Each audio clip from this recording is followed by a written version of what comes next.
Hai guys, buat kalian yang baru ngunjungin channel aku, jangan lupa di subscribe dulu. Di setiap tutorialnya dibarengin dengan buku karya aku, jangan lupa dibaca ya.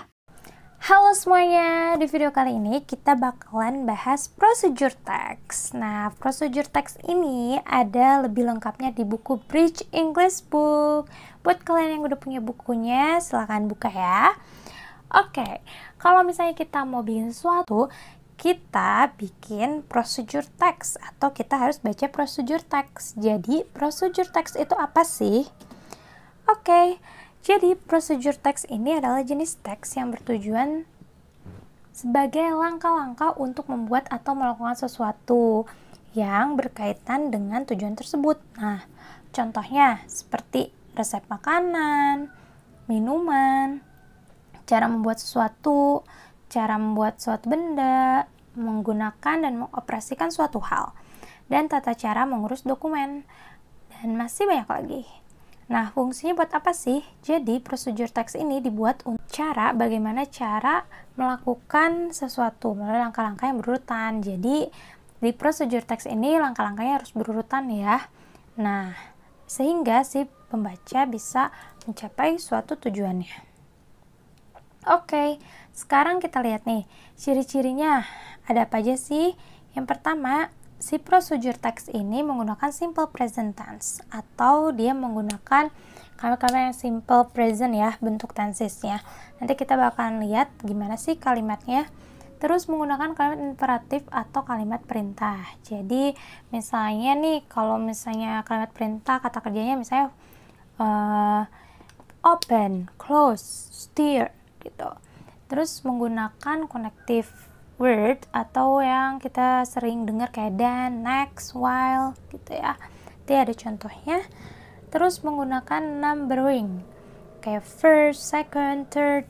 Jadi kayak gimana sih, pertamanya ngapain aja, kedua ngapain aja, setelah itu ngapain lagi gitu. Terus boleh bisa pakai action verb seperti turn, put gitu ya.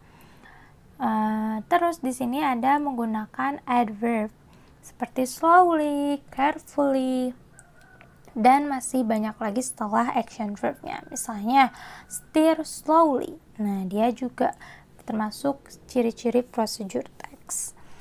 Oke, di sini structure procedure text ada apa aja sih?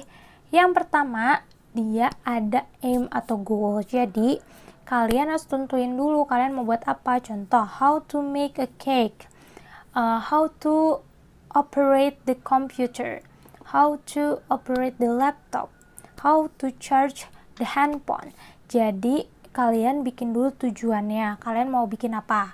Misalnya bagaimana cara mencuci baju.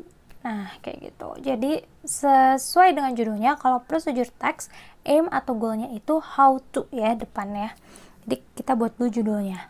Terus setelah itu kita bikin ingredients atau material. Jadi ada apa aja di sana? Misal nih ada oil, salt, egg, onion. Nah, itu kita sebut dengan ingredients atau material, bahan-bahan apa aja yang dibutuhkan. Kalau kita mau buat suatu karya, misalnya mau bahan-bahannya misalnya ya origami gitu, berarti kita butuh paper, scissor.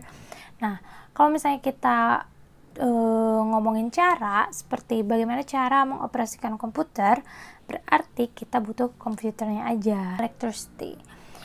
Oke, terus yang ketiga, setelah ada aim, ingredients, or material, and the third is step or methodnya.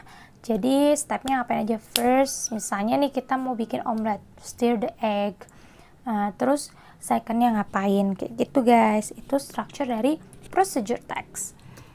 Terus kita bakal lihat nih contohnya ada how to make fried chicken. Nah, di sini kita taruh seasoningnya, seasoning ingredients. Ada apa aja nih kita butuh, apa aja. Nah, kalian bisa bikin juga kayak gini, apa yang kalian butuhin. Nah, kalau karena kita di sini bikin fried chicken, so di sini kita butuh ayam, terus pepper powder, terus teaspoon garlic powder, teaspoon salt, teaspoon chili powder, and oil. Nah, ini boleh ingredientsnya tuh dipisah-pisahin, kayak ada seasoning. Terus ada juga ingredients of dry play. Nah, kalau ingredients yang dry-nya seperti apa? Misalnya ada maizena flour, ada baking soda, terus garlic powder, kayak gitu. Ini yang dry-nya. Terus ada juga nih yang liquid, kayak cold water, terus ada milk powder, kayak gitu guys. Egg yolk juga sama. Nah, terus di sini ada cara membuatnya. Yang pertama kita pisahin dulu tentunya ya, ada liquid ply, terus sama dry ply. Ada apa aja? Nih, di sini. Yang liquid ply-nya kita misalnya mix apa aja yang di mix. Ada cornmeal, milk powder, baking powder, di mix semuanya untuk bikin yang liquidnya. Terus yang dry-nya, liquid itu yang basah ya. Terus yang dry-nya kita mix all dry ply, berarti semua adonan yang kering disatuin. Nah, terus cara masaknya baru di sini. Bumbuin dulu nih, season the chicken with salt, pepper, garlic. Terus udah gitu yang kedua kita bisa taruh mix ya. Mix udah dibumbuin, kita adukin selama 15 menit. Nah, kenapa ini disebut dengan procedure text? Karena mereka mempunyai bahan-bahannya ada apa aja. Terus ada liquid dan dry. Terus udah gitu dia juga pakai kalimat perintah kayak misalnya mix, roll, heat. Nah, kayak gitu guys. Dan dia juga tersusun teratur. Jadi nggak mungkin dong goreng dulu atau dipanasin dulu baru di seasoning. Jadi di sini kita belajar tentang procedure text. Jadi firstnya ngapain? Yang pertama firstnya pasti seasoning kan, seasoning. Terus kedua baru mix. Nah, ini nggak bisa dibalik-balikin karena kita lagi belajar prosedur atau susunan. Jadi untuk mendapatkan sesuatu kita harus menyusun itu. Selain itu misalnya ya, nggak cuman buat ini aja, tapi kita bisa buat cara-cara atau manner. Misalnya nih cara menghidupkan laptop. Pertama pasti harus ada connect dengan listrik kayak gitu guys. Terus kedua baru tekan si tombol on. Kalian bisa juga menggunakan procedure text bukan hanya untuk resep makanan, minuman, tapi juga bagaimana cara mengoperasikan sesuatu. Oke guys, mungkin itu aja di video kali ini. Thank you very much for watching. See you on the next video.